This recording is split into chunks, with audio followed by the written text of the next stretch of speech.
Welcome back to the Catholic Everywoman, where we're dogmatic about dogma, but everything else is open for discussion.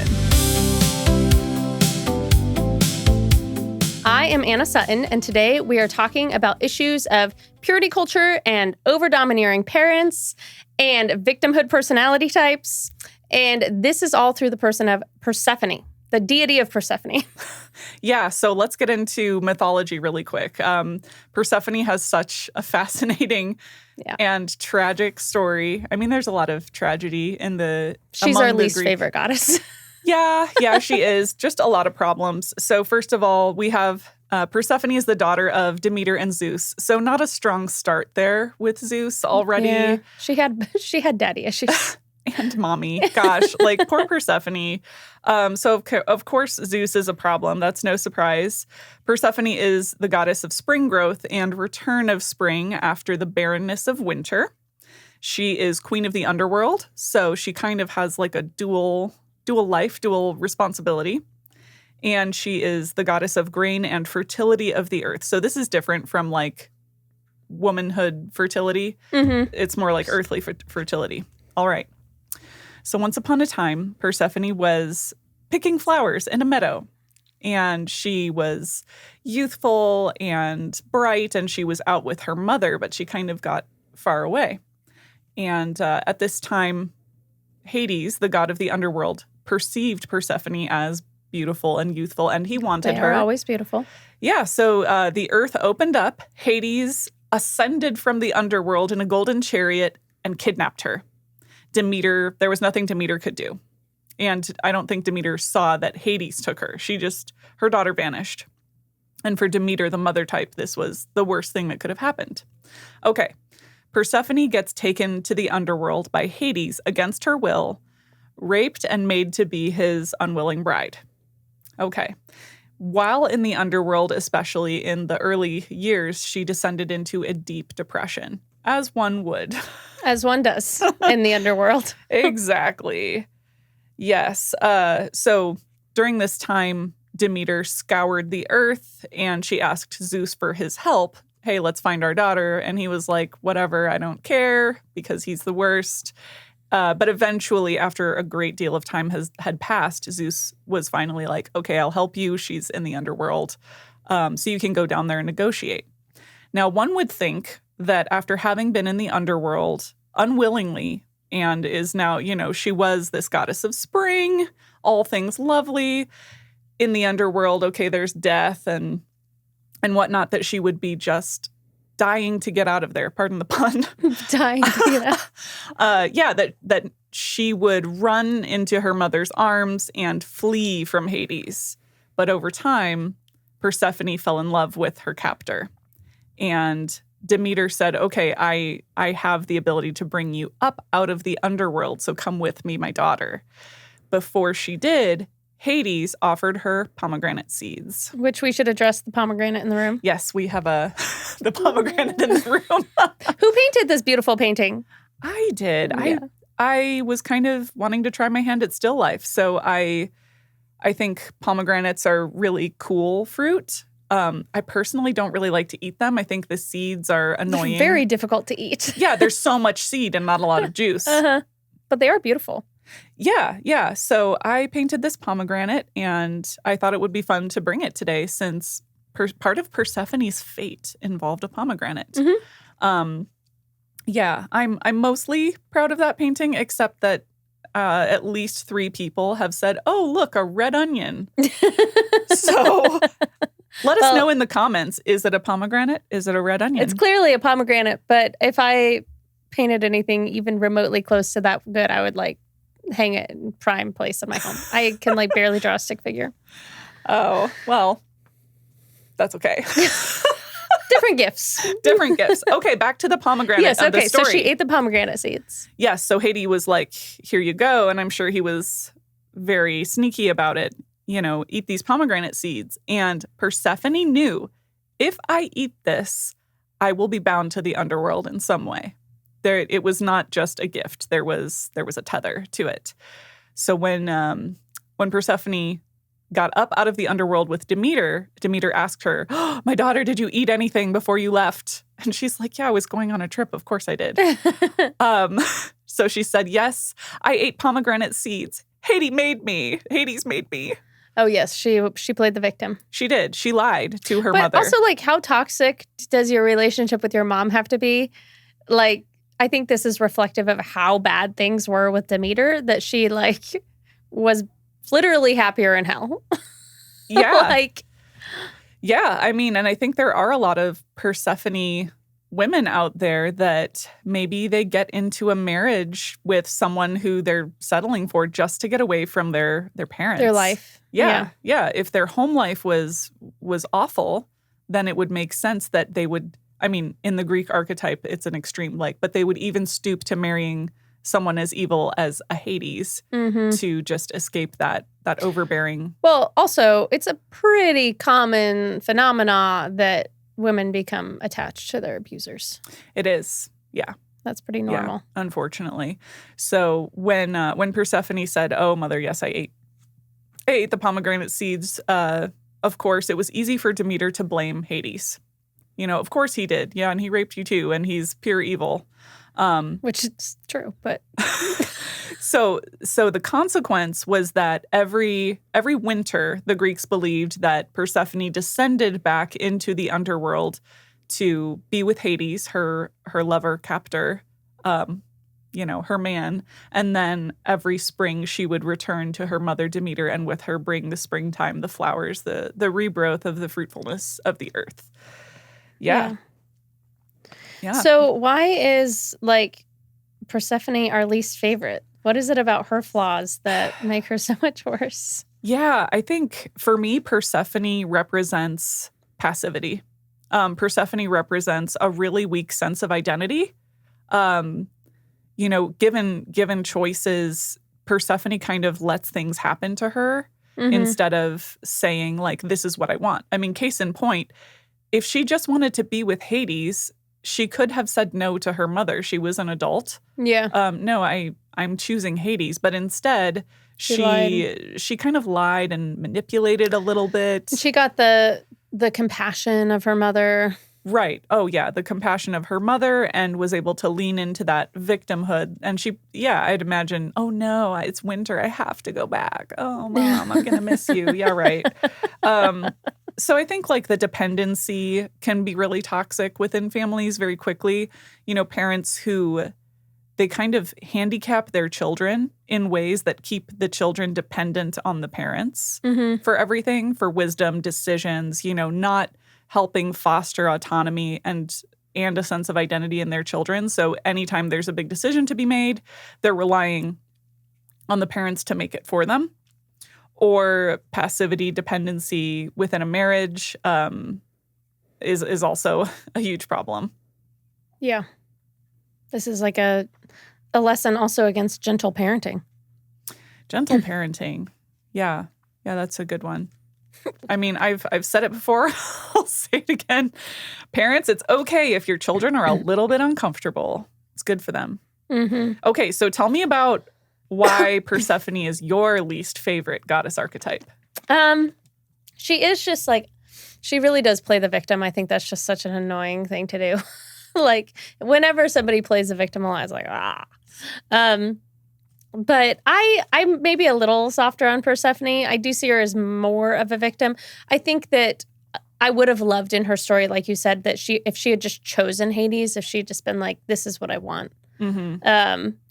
At least, I mean, we all could have been like, that's not a good choice, but at least you did make a choice. She chose it, yeah. Which we talked about. We were talking about Disney princesses and The Little Mermaid. I said she did that. She made a really bad choice, but she's like, I will sell my voice to go after the prince. And it's well. What happens when you negotiate with a witch? Like, you're going to lose.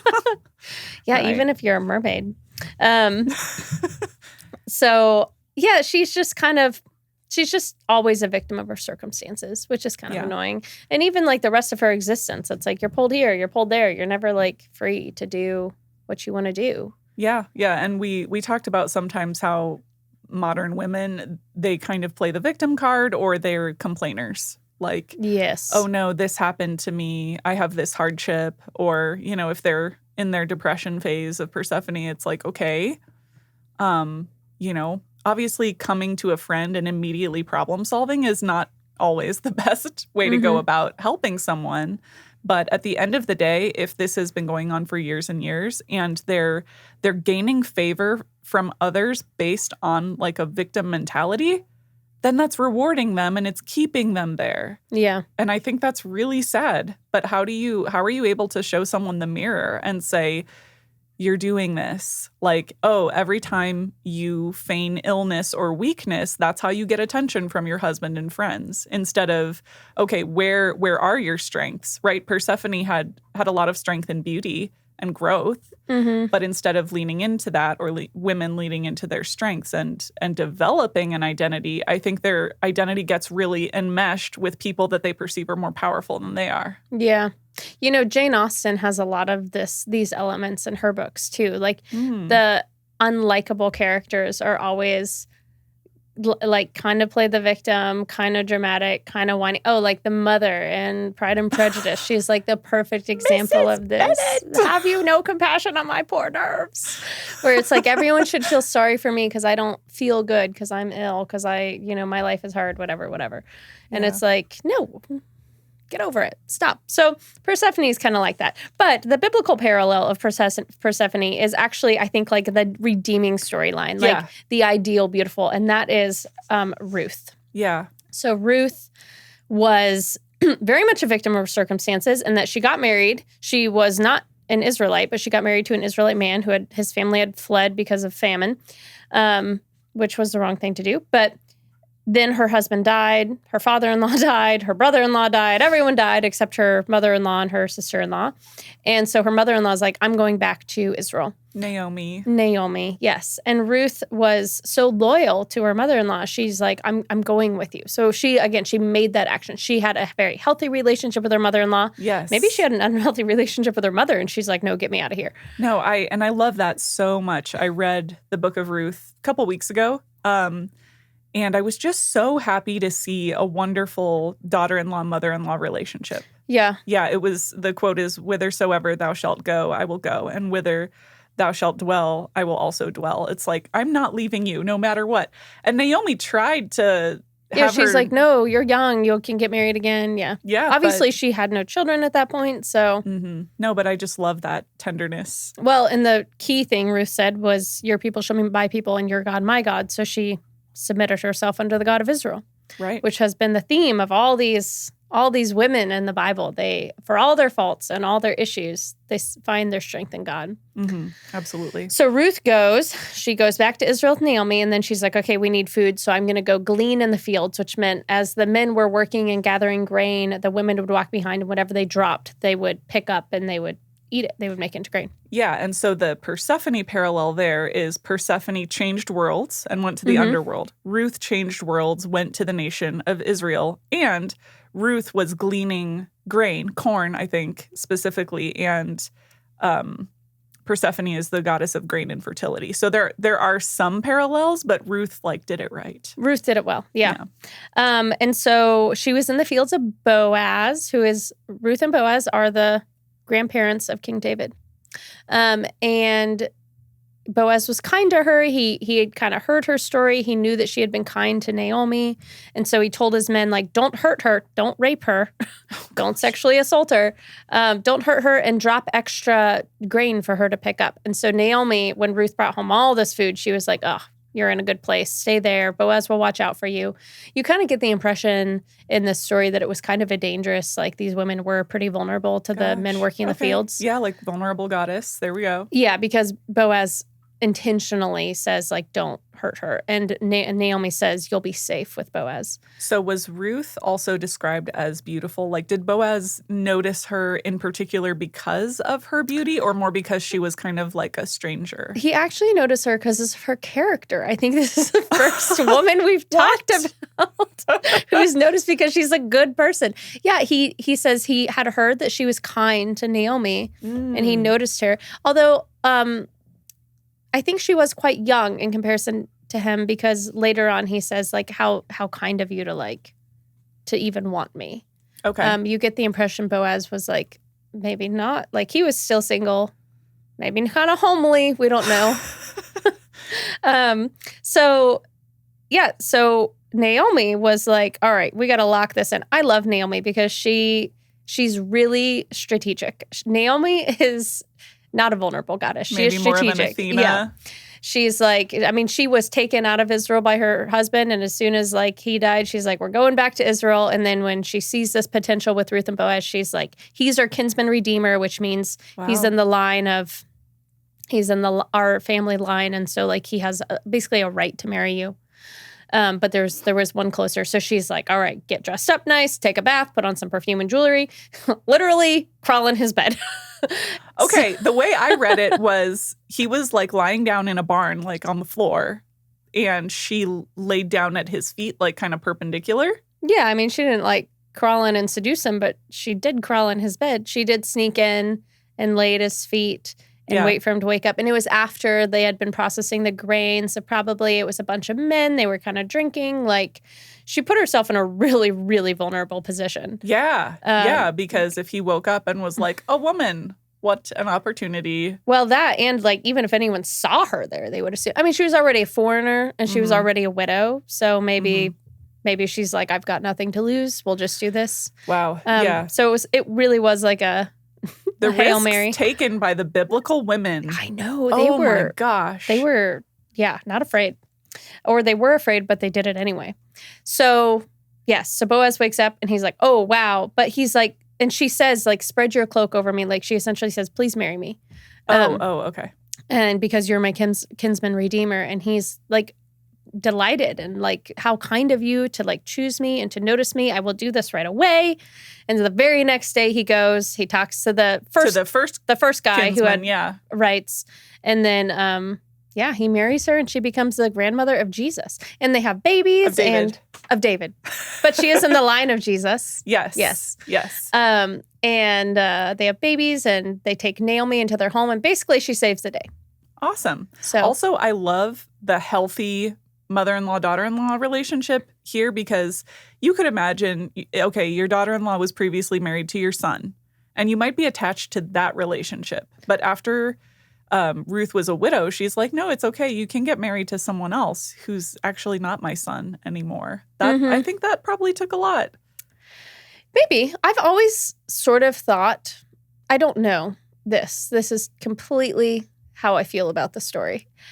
So they were not supposed to leave Israel. Naomi was like her husband chose to leave Israel in the famine. They were doing something wrong. They shouldn't have fled out to like a foreign land. The guys should not have married foreign women. That was like a huge no-no in the history of Israel. Absolutely, you're right. And so I always kind of got the impression that like maybe God killed them all off because they were like not that great. Again, not explicit in the text. Yeah, but God redeemed. He redeemed the family. Yeah. And Naomi obviously was more faithful to him because she, as soon as it was over, went back to Israel. Mm-hmm. So.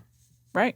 Okay, and then we mentioned Esther here. We have already talked about Esther, but she was taken against her will and essentially forced to. I mean, she competed to marry the king, but yeah, she was taken against her will. She was essentially raped in the sense she didn't have a choice about whether or not she was going to spend a night with the king, but she did in that moment be like, all right, well, as long as I'm going to spend a night with this guy, we're gonna, so it's gonna be forever, or it's gonna go down in flames.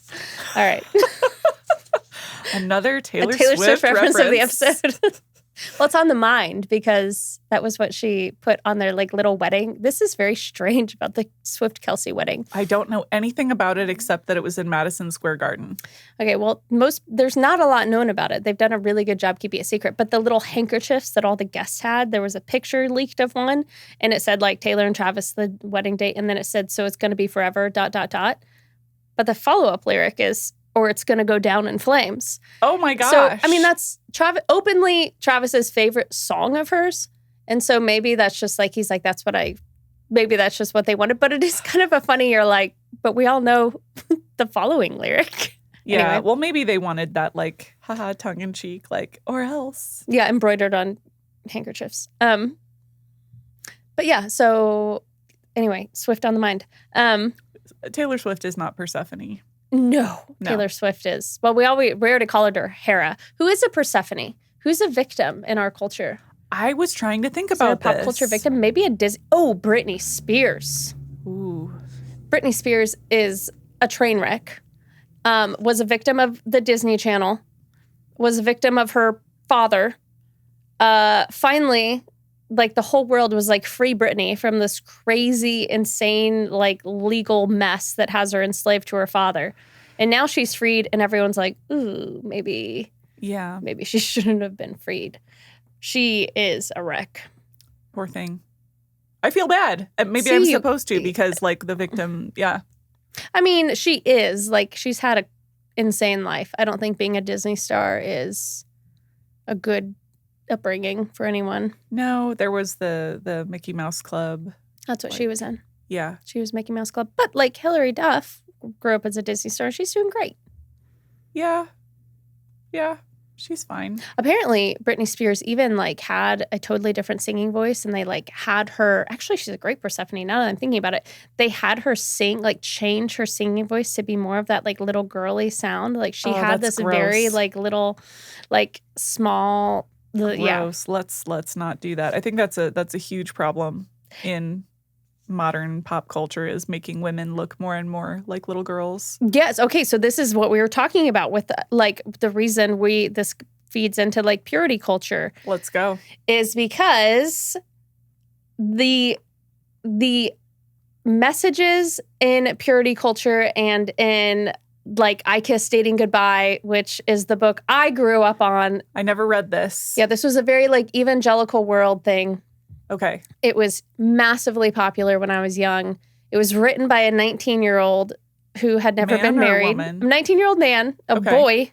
Can we call him a man? He's not even Christian anymore. He's completely exited Christianity, which is sad. I don't know what like grown-ups decided to publish a 19-year-old's book and make it like the theme book of an entire generation of Christian people. But anyway, so I Kissed Dating Goodbye. The whole concept was like the woman submits entirely. She's under her father until she is under her husband. You just like, and then you only meet in groups. Like you kiss dating goodbye. You don't do a traditional dating. You're kind of friends with a person, and then you have a courtship, and then the courtship is not, you're never really alone. You never are alone. Okay, I think in the book. So you don't get to know each other. No, I mean you can only in groups, and then the man asks your father. Like it's always the passing from. It's always under the father to under the husband. Yeah. I mean, some cultures like the women will live with the parents until they get married. Yeah, so this is not. But in our culture, what it does is it does hinder women's ability to grow up. But the other thing that I really dislike about this particular type of culture is that women are essentially not supposed to ever show any interest in a man. They're kind of just supposed to sit in a corner. Like the amount of times in my life, I heard girls being like, I'm just going to pray. I'm like, you have to flirt. Like make him notice you. Okay, flirting. We need to talk about this because I read a book called... It was something like the Searching for Mr. Right or something like that. Is this a Christian book or? I think so. It was like co-authored by these women maybe in the 90s. Okay.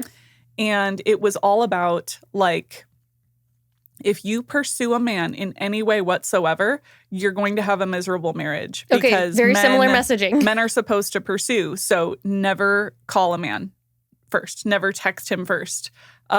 Just always sit there and pray really hard that he's going to notice you in your long denim skirt. No, it was worse. It was like you need to be like elusive and mysterious because men like love a mystery and they really want to like hunt for you. And I was like, okay, well, I don't know how to flirt at all. I went to Catholic school, and flirting was like purity was the top virtue. Period. Like over charity, over everything, because there was so much shame. So much shame in having any sexual feelings at all ever. Yeah, like you're not a sexual being until after marriage, and then you're not really within marriage because we don't ever talk about that. But anyway, back to this book. I was like, okay, well, and then I just never flirted, never texted or called, or I just was so like repressed because I thought that's how I was going to be feminine. Yeah.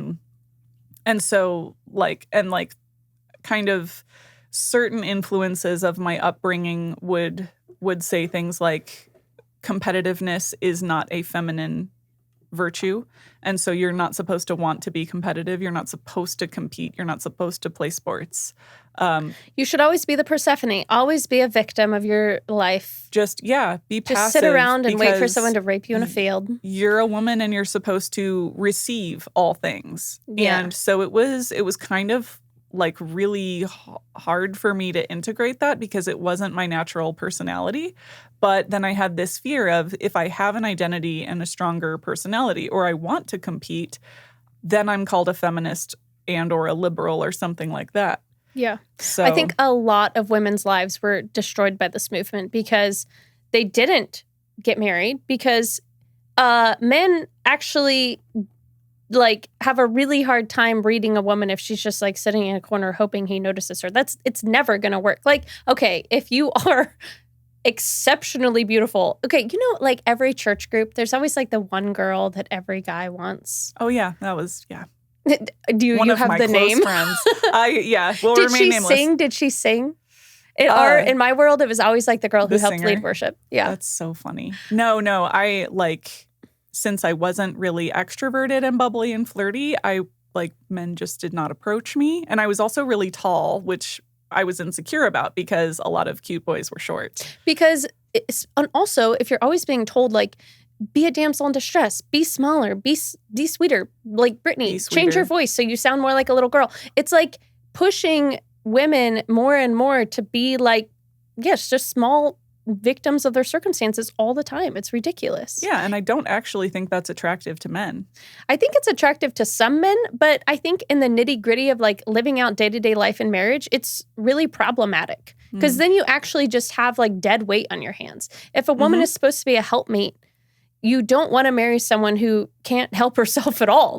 How is she going to help you? It's not the Proverbs 31 woman who strengthens her arm and arranges the affairs of the home, and everybody praises her because she's awesome. But tell me more about this book. You said earlier you had a story or something. Was it from that book? A story. Well, I mean, it was just such an insanely, massively popular book. I don't have a particular story beyond that. It was just such a huge part of my life. Well, I was also heavily influenced by their younger brothers who had the modesty survey, which we've talked about before. Yes. Okay. So same thread there. Same problems. Okay. So I think purity culture makes women think that they should be this vulnerable damsel in distress type person. And it tells men that is what they should want. If they get this vulnerable, helpless little virgin, then they'll have a happy marriage. But then you get to marriage and you don't really have a helpmate, and the woman doesn't know what she's supposed to do. She's never stood up for herself in her life. It actually leads to really toxic relationships, or it leads to women just forever being single because they've been told that they should never try and get a man's attention ever and just hope that somebody notices them, which doesn't work. Yeah, I mean that was my that was my motto. I was just going to kind of go and also be very afraid of marriage because I had seen so many unhappy ones. And hope that someone, by textbook approached me, called me, asked me for my number, was assertive, that kind of thing. Yeah. There was a story. You said you wanted my reaction to it. And you weren't going to say the details. Do you remember what that was? I'm sorry, I slept very little last night. The twins woke up they both woke up almost every hour. It was vicious, actually. Oh, yeah, that's rough. So yeah, my brain is mush. No, that is okay. I'll remember it. We'll do it next time. If you are a person who doesn't have a full full confidence in your own identity outside of these other relationships. You just end up becoming really clingy to people because you need them to define you. And that's another thing that I think people, men maybe think they want a girl like that. And then you actually get to marriage and you're this is super unhelpful. Right.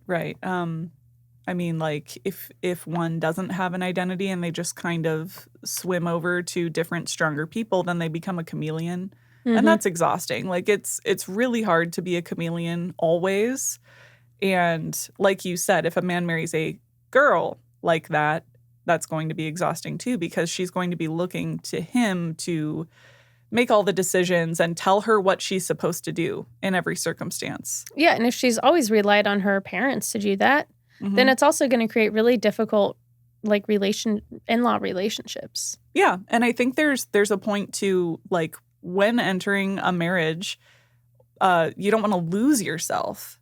And I think Persephone did. She lost herself in the underworld and in Hades. She became extremely depressed. I mean, she's the goddess of spring and she dwelt in hell. Like it's the ultimate losing yourself. Yeah, and she wasn't like, okay, how do I integrate my love of like flowers and earth with Hades? Like she could have gone around like Morticia Addams and collected black flowers and chopped off the buds. Like she could have tried.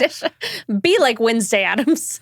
I mean, actually, be something other than just like the Addams family like portrayal of marriage has got to be one of the greatest portrayals of marriage in like pop culture.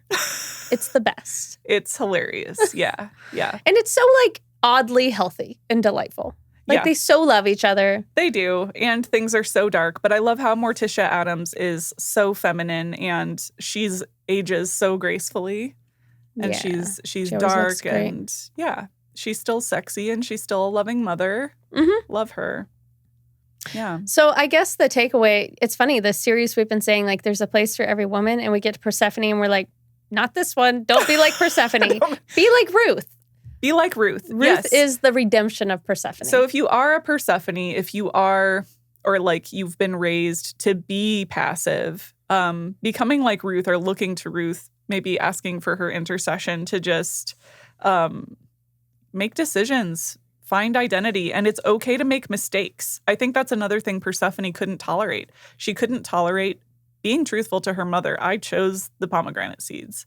She couldn't fess up and like kind of get her hands dirty in a way. So, but she was a people pleaser. Yeah, people pleaser, right, to the extreme. Now, these are archetypes, of course. So every goddess archetype that we've covered is an absolute extreme. Yes, that's kind of the point of the goddesses. Yeah. So probably there's no one who's like a pure Persephone, but integrating oneself if you do have a Persephone past could be healthy. Yeah, I agree. All right, well, that's Persephone. Is this our last? No, we've got Aphrodite. Oh, Aphrodite, the final. Okay, the last one is Aphrodite, but this has been so fun. Well, thank you guys so much for watching, and St. Carlo Acutis. Pray for us.